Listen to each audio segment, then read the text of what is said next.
This is a download from the BBC. To find out more and for our terms of use, please go to bbc.co.uk. Hello. Enough sex, please. We're British. To kiss your mouth. Oh, Helen. Helen. Full steam ahead.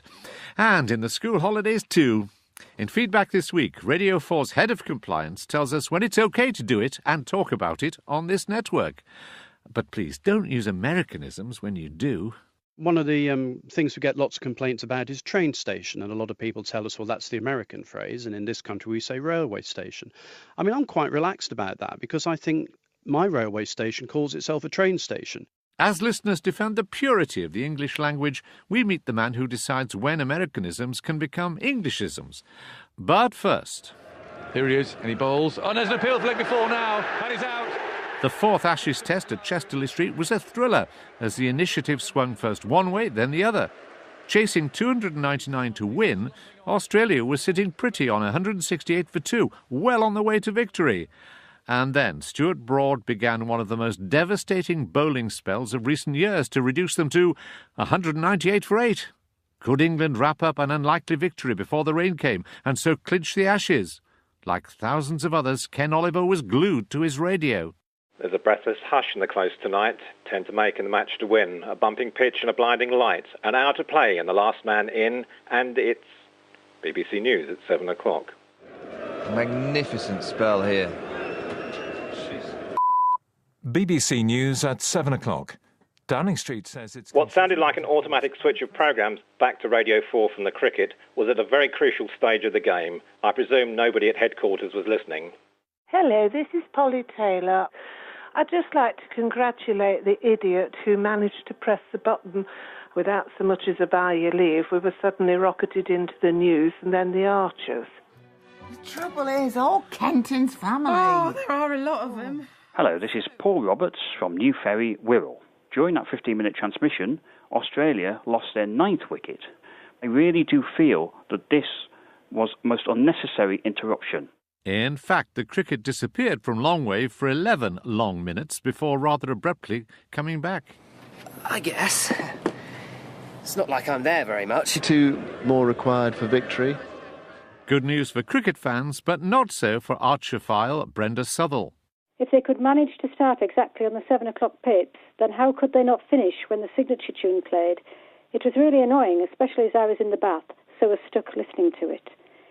Doesn't the person responsible for clicking the right switch actually listen so that they know when to turn it back to the cricket?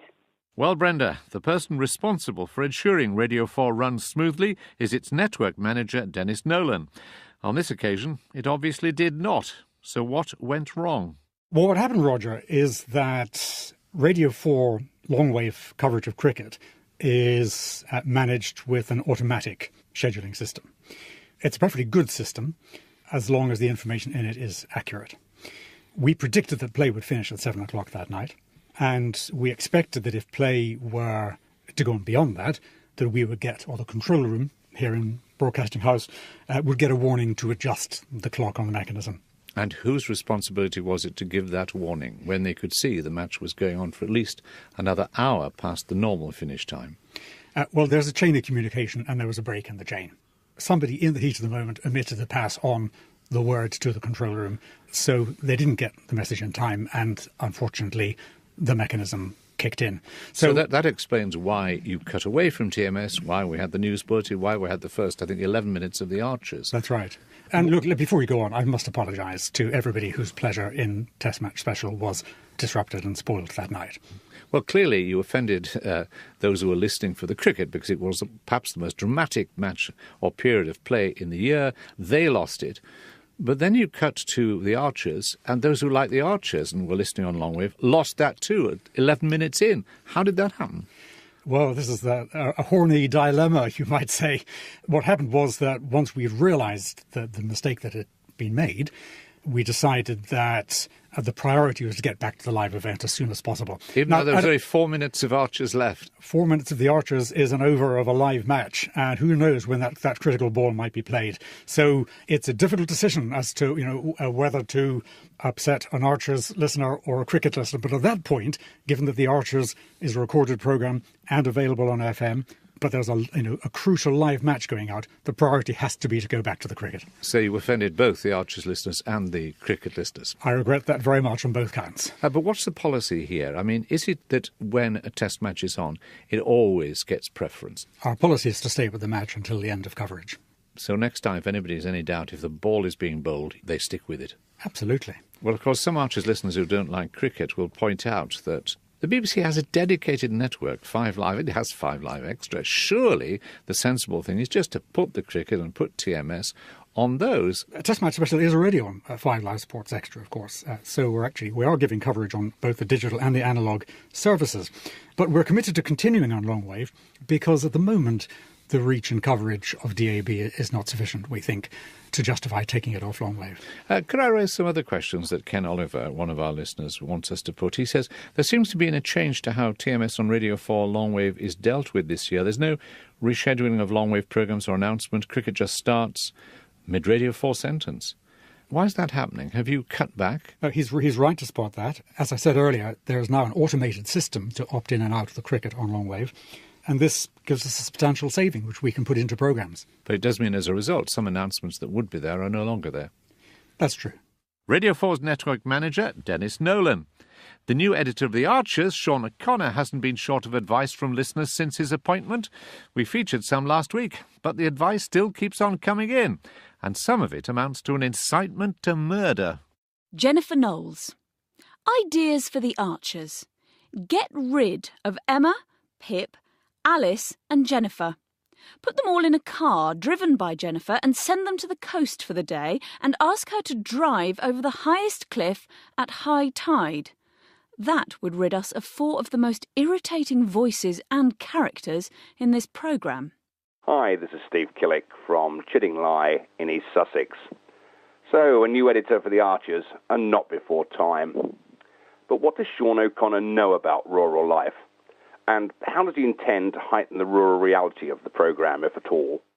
Hi, I'm an Archers listener, and I'm not a prude or an old fogey or anything else. But please can, all the grunts and grinds of people humping each other, we don't need that. We'd rather hear the pigs doing it. Well, Lisa, you're not the only listener to find human sexual activity in Ambridge a turn-off. Hello, this is Rachel Fleming. I just want to say, on Friday the 9th of August, The Archers must have finished 3 minutes early because it became a Joanna Trollope novel with Helen and Rob. It was really cliched and not something I really want to hear. I've spent the last couple of weeks just longing for you. Longing to smell your skin. I especially thought that I want to smell your skin comment was a step too far, and I suspect I'm not the only one who feels this way. It's not just the inhabitants of Borsetshire who are getting their oats this summer. Over the last few weeks, we've had a number of listeners get in touch about a variety of Radio 4 programmes which have taken a pretty explicit approach to sex, mostly in the daytime. The programmes, that is. And all, of course, during the school holidays, when children are more likely to be listening. I'd better warn you that the following contains material which may offend. Indeed, it already has. Conrad Palmer from Fairfield in Worcestershire. Today, whilst listening to the Woman's Hour play, I heard a 4-letter word that refers to a male sexual organ. Do you know what I've been asking myself all day? What's this about? Is it just about cock? Is that what it is? Are you bored with me? Is my body not good enough? Today we have children at home during the school holidays. If they hear bad language on the street and then hear it on Radio 4, it could be assumed that the use of such words is acceptable. Hello, my name's Natalie Murphy-Beacon. I'm from London. I have recently been enjoying the dramatisation of the life of Samuel Pepys. However, whilst listening to an episode on Thursday morning, I was shocked to hear what seemed to be a sexual scene between Samuel and his wife. And so to bed again, and I then did hug her. There there were distinct sexual noises and narration over the top describing something to the effect of engaging in pleasure with my wife. But now she had much pleasure.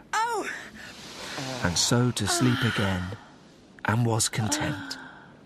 I appreciate there is no visual, but this doesn't mean that it is appropriate to have such scenes broadcast during the day. References there to the Woman's Hour 15-minute drama, How to Have a Perfect Marriage, and the dramatisation of The Diary of Samuel Pepys. So how do schedulers decide what is suitable for a Radio 4 audience, especially during the school holidays? I've been speaking to Radio 4's editor of editorial standards, Roger Marney, and asked him of those three programmes, The Archers, Samuel Pepys and The Woman's Hour drama, which was the most difficult for him in terms of compliance. I'd say The Woman's Hour drama is clearly more challenging in that it's the more edgy content. But having said that, they are all manageable situations in which we can prepare the audience for the programmes they're going to hear and the nature of the content. So for you, it wasn't a question of should we go ahead and broadcast this. It is how do we prepare the audience so they aren't caught unawares. Is that the key thing? If we think the programmes are appropriate for the audience, they're of sufficient quality, they're the sort of thing that an adult-orientated radio station should be presenting, then yes, it's about sort of laying the groundwork in place so that we don't ambush the audience with content that some people might think is inappropriate for them or for other members of their family. Now, of course, we all know there's no official watershed in radio, but this, for example, is the school holiday period for almost everybody. And yet, during the school holidays, you decide to go ahead with these programmes. Would it have been better to postpone them until schools had gone back? Well, we're very sensitive to school holidays and the extra responsibilities it gives to us, but there's no one-size-fits-all solution for school holidays. There's such a long period of time. There's variations in what's a school holiday between different areas in England, between England and Scotland. It could go on for a third of the year. We're talking about wide age ranges of children, and parents have different perceptions in terms of what's appropriate for their children to hear. So we think the solution here is not actually to start changing the nature of the mix of programmes and subjects on Radio 4, but perhaps to take extra steps to inform the audience and make sure that they are aware of the sorts of programmes that are coming up, and parents can take their own decisions about what they want to have on while their children are listening. Talking about Samuel Pepys's diaries, for example, you couldn't Bowdlerise Pepys, but you can decide how explicit you shall be in the references. Did you have any worry about that explicitness in terms of this particular production? I think, firstly, there are classics and they're well known. So people know what they're going to get. There's a certain underlying expectation already. Right. This is the 8th series we've done of the Diary of Samuel Pepys. And what we actually broadcast there is fairly coy in terms of the amount of explicit sexual material. And, of course, the references, Pepys himself was coy about them. He used Spanish and French and Italian to describe his dalliances. Although, actually, the one thing that's probably unexpected about this one is that it's actually with his wife. And what about the Archers? Because when Helen talks about her physical desire for her soon-to-be lover, it's quite an arresting image she used about the smell of his skin and so on. That didn't give you any worry. You didn't think of suggesting to the Archer scriptwriters, could you be perhaps less explicit? Well, this is the interesting thing about radio, isn't it? That actually, because it's all in our imagination, the words can fire, quite vivid imagery for people. What that means is you can actually describe sex and hint at sexual activity without having the explicitness that you would have to have if it was on television. So this is actually quite a mild suggestion, and it invites the listener to imagine what might be happening. Well, moving away from drama, we've also had some comments about the comedy slot at 6:30. In particular, last week's Sketchorama, which had a joke about oral sex. Hello, my name's Dale Warren. Halfway through the programme, there's a sketch on oral sex. I mean, really quite a graphic sketch on oral sex. Picasso once said of me, she paints like a princess and gobbles like a gander. It's over the top with deep sexual references and unsuitable for Radio 4. Nobody listening to a respected radio station, such as Radio 4, should have to listen to such things. 6:30 p.m. in the evening is not very late, yet you thought it was okay for a joke about oral sex. Why? The 6:30 comedy slot is well established in the audience's mind as the home for Radio 4 comedy. But a lot of it's innuendo, where the adults will hear one thing and the children will hear another. In this case, there was no mistake. I mean, it was euphemism, wasn't it, that we're talking about here, which isn't unprecedented. But we were talking about Sketchorama, which has just had 2 series and established itself as a cutting-edge sketch comedy. So I think all these things come together to create an expectation in the audience's mind of the sort of thing you might hear. Although families may be available to listen together, it's not a time when we're telling people that this is family listening. But with all of the precautions that you take, there will be significant sections of the audience that will be offended. How do you know? How do you test public opinion on this moving question of taste? You're absolutely right. Taste does evolve, and it's our responsibility to keep on top of where taste lies through research, through the daily comments we get in response to our programmes, through programmes like Feedback. These are matters of judgment. We don't always get them right. I think in this case, we're talking about a handful of complaints, so I would think we were probably in about the right ballpark, even if we were sort of pushing up to the mark. But we take on board comments. If we get an awful lot of complaints about something, we may have to recalibrate our thinking for the future. Our thanks to Roger Marney, Radio 4's editor of Editorial Standards, who complies this programme as well. So he's just complied himself. Now, from the desperately serious business of sex to the even more serious business of comedy. Next week, the whole of Feedback is going to be devoted to radio comedy in a special programme from the Edinburgh Fringe. We've assembled a panel of comic luminaries. They will take questions from a live audience full of Feedback listeners with very different views about what is funny. And if you'd like to be part of that audience, there are still a few tickets left, and you can find details of how to apply for them on the Feedback pages of the Radio 4 website. Hello, Roger. My name's Jane Shirley. I despair of Radio 4's recent comedy output, recognisable by the shouty, shrill, trying too hard acting, woeful lack of funny lines and one-dimensional characters. I could write better comedy than this. Hello, dear Feedback. My name is Faye Souters and I live in South Wales. Deep Trouble and Cabin Pressure I adore, but the one I could eat with a spoon is Listen Against. 2 contrasting views of radio comedy there, and if you'd like to have your say on that or anything else radio-related, then please do get in touch.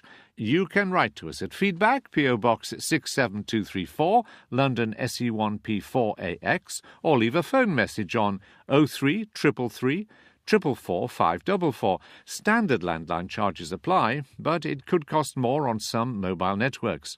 Or you can send an email to feedback@bbc.co.uk, or you can tweet at @BBCR4Feedback. All those details are also on our website.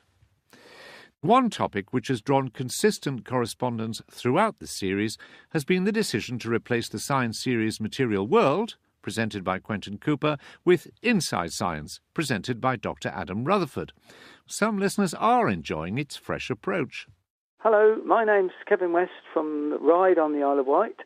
Comparing it with its predecessor, Material World, the depth of material covered is greater and clearer, and the presenter, Adam Rutherford, is far superior. His scientific background shines through. I think about my own research. I worked on the retina. I used mice in my experiments. We are decades away from having artificial or synthetic retina. However, the vast majority of comment centre feedback suggests that Inside Science has some way to go before becoming part of the Radio 4 furniture. My name is Jennifer Skillen and I'm from Gloucestershire. We really like Adam Rutherford, we really do. And the content of Inside Science is fine. But what is lacking is that sparkle of Material World. There's room for more than one science programme on Radio 4. Melville Davis, how dare you call it Inside Science? A recent episode was a disgrace to its title. There was not a sentence or syllable of science. Conceivably, Outside Science might be justified as a title. You've destroyed the excellent Material World and replaced it with, well, what exactly? And who do you think it's for? Certainly not for intelligent adults with an interest in actual science. In the next series of Feedback, we'll be speaking to Deborah Kern, the editor of the BBC Radio Science Unit, about the new show. Another presenter has come in for criticism this week, the one who presents feedback. Listener Eric Heyman takes me to task over some language I used last week in an interview with Richard Burgess, head of BBC Radio Sport. Roger Bolton said, "Did she have to do a sort of demo tape?" You always wanted Charlotte Green, but did she have to do a sort of demo tape? Did she have to... And Richard Burgess said, "She met up with me. We met up." Yes, she met up with me. Met up? Another Americanism. And what is a sort of demo tape, Roger? Well, Eric, I was unclear whether there was a formal demo tape in which Charlotte read all the football results, or an informal one in which she read only a few, or a tape from an unrelated broadcast which was used to assess her suitability for reading the results.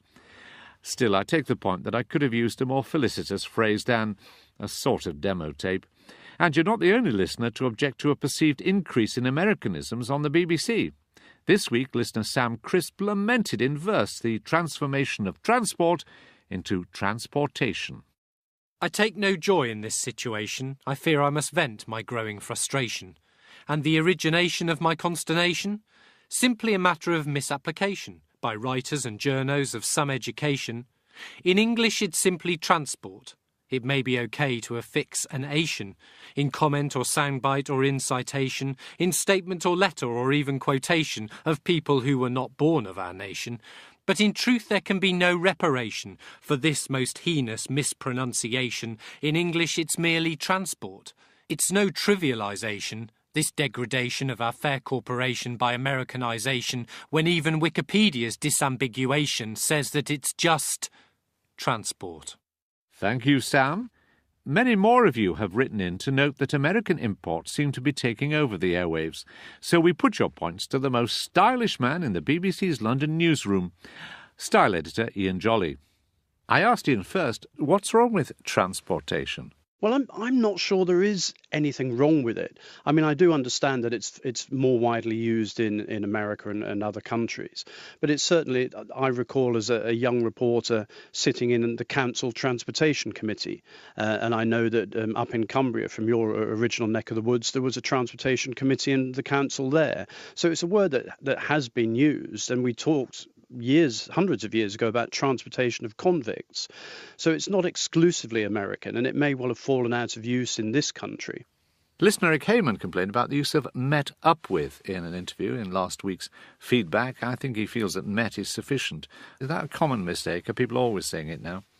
I don't think they're always saying it, and I think conversationally perhaps it's in greater use than in scripts or in our text. Again, it's a redundant word. Meet is fine. You say, I met him. There's nothing wrong with that at all. But it's not always about brevity. We have other particular bugbears with our audience: appeal the verdict or protest the decision. And these are American terms that we do try to avoid. Why? Because they're not really applicable to the British legal system, or what? Well, it's just the language. I mean, we don't, the construction is that you should appeal against a verdict or protest against a decision. And that's something that, again, that our audiences are quite quick to pick us up on. And sure, the key thing is whether something is understood. And if an American expression comes up, or a particular use of language, which, if you like, some of the more orthodox, shall we say, in this country would not like, if it conveys a clear and distinct meaning, is that not sufficient? To a certain extent. I mean, one of the things we get lots of complaints about is train station, and a lot of people tell us, well, that's the American phrase, and in this country we say railway station. I mean, I'm quite relaxed about that, because I think my railway station calls itself a train station, and that phrase does the job perfectly. It tells you what it is, in the same way as we have a bus station. How about going forward, which listener Keith Simpson spotted a guest using in a recent Today programme interview? Well, I'm glad it was a guest and not one of our staff, but we have to accept people do use jargon. We can't edit our contributors, and I don't think we should, but it's something we try to avoid ourselves. Going forward, hospitalised, ongoing, upcoming. I mean, they're all things that we would rather not use, not necessarily because they're considered Americanisms, but because we just feel they're jargon. There's other terms, there's better terms. I mean, surely isn't that the point, that if something is precise and conveys exact meaning, then it's presumably good. If it's euphemistic or if it's more general and isn't that specific, it's probably bad. But I don't know if there's much more than that to it, is there? To a certain extent, and it's interesting, I was talking to one of our editors this week, and he told me that he loves using the language and he likes using new words. And he says, I don't see why I can't say airplane as well as aeroplane. I can kind of understand there's absolutely no confusion, but we also have to take into account that our audience does expect us to uphold the highest standards of English, and that includes the terminology, the words that we use. Well, I was picked up by Eric Heyman for using sort of in an interview last week. Now, I've tried to explain it away, but actually it's what's wrong with that? It's imprecise, isn't it? It's either something or it isn't something, or it's a specific type of something, but it's not sort of. That's a bit weak. I was wrong, wasn't I? Well, I think we're getting into a distinction here between scripted and spoken language, really. And I think what we do when we talk, particularly in broadcasting, I think we do use different speech patterns and different phraseology. But a kind of something can be quite legitimate, and it's an approximation, isn't it? I mean, obviously, if you want to refer to something specific, then you should do it. My thanks to the style editor for the BBC Newsroom in London, Ian Jolly. Now, last week we spoke to the playwright Sarah Hahir about having her first ever radio drama broadcast by Radio 4. But getting her play bang up into the afternoon drama slot was the culmination of years of writing and dreaming, which all began in a student bedroom at Manchester University. On my first day at university, we got the freshers pack in it with the usual things, free chocolate, and also a Radio 4 tape. Radio 4 tape? Yeah, there was a radio. Who put that in there? I assume BBC Radio 4. I'd be really interested if anyone else remembers it. Immediately after we broadcast Sarah's memories of finding that tape, listener Jane Ahara tweeted us to say, The Radio 4 mixtape was put in the student welcome pack by David Healy, who worked at NUS Services at the time. A bit of investigative work on the part of the feedback team, and we tracked down David Healy. And while it was David who put the tapes in thousands of freshers' packs, he told us that all the credit should really go to Jenny Stewart, who at the time was the marketing manager for Radio 4 and came up with the idea. We did 4 of them in total. The first one was a compilation, and I think this is the one that you've come across. I can't be quite sure what was on the tape, and the 4 of them that we did all merged together. I remember I had a bit of Hitchhiker's Guide to the Galaxy. Sue Lawley talked about Desert Island Discs. Maureen Littman talked about drama and how much she loved Radio 4 drama. And when feedback phoned me to say that 20 years on, somebody had contacted them to say that this was the moment they started listening to Radio 4, I was just over the moon. I was thrilled to bits, and I went around with a big smile on my face all day. What about this?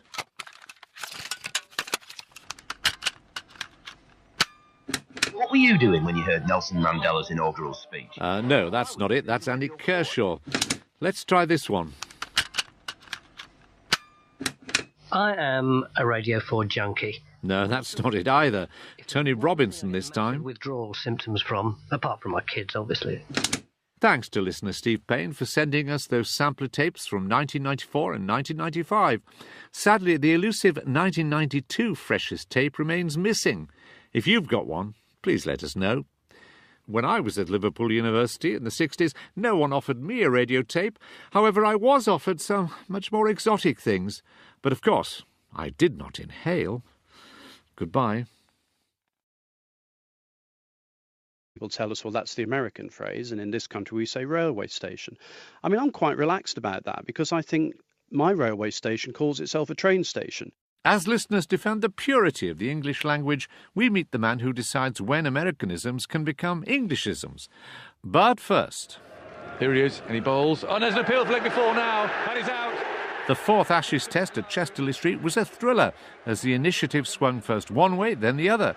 Chasing 299 to win, Australia was sitting pretty on 168 for 2, well on the way to victory. And then Stuart Broad began... Cricket was at a very crucial stage of the game. I presume nobody at headquarters was listening. Hello, this is Polly Taylor. I'd just like to congratulate the idiot who managed to press the button without so much as a by your leave. We were suddenly rocketed into the news and then the Archers. The trouble is, all Kenton's family. Oh, there are a lot of them. Hello, this is Paul Roberts from New Ferry, Wirral. During that 15-minute transmission, Australia lost their 9th wicket. I really do feel that this was a most unnecessary interruption. In fact, the cricket disappeared from Longwave for one of the most devastating bowling spells of recent years to reduce them to 198 for 8. Could England wrap up an unlikely victory before the rain came and so clinch the Ashes? Like thousands of others, Ken Oliver was glued to his radio. There's a breathless hush in the close tonight. 10 to make in the match to win. A bumping pitch and a blinding light. An hour to play and the last man in. And it's BBC News at 7 o'clock. Magnificent spell here. BBC News at 7 o'clock. Downing Street says it's... What sounded like an automatic switch of programmes back to Radio 4 from the... This is a download from the BBC. To find out more and for our terms of use, please go to bbc.co.uk. Hello. Enough sex, please. We're British. To kiss your mouth. Oh, Helen. Helen. Full steam ahead. And in the school holidays too. In feedback this week, Radio 4's head of compliance tells us when it's okay to do it and talk about it on this network. But please don't use Americanisms when you do. One of the things we get lots of complaints about is train station, and a lot of people... 7 long minutes before rather abruptly coming back. I guess. It's not like I'm there very much. 2 more required for victory. Good news for cricket fans, but not so for Archerphile Brenda Southall. If they could manage to start exactly on the 7 o'clock pips, then how could they not finish when the signature tune played? It was really annoying, especially as I was in the bath, so was stuck listening to it. Doesn't the person responsible for clicking the right switch actually listen so that they know when to turn it back to the cricket? Well, Brenda, the person responsible for ensuring Radio 4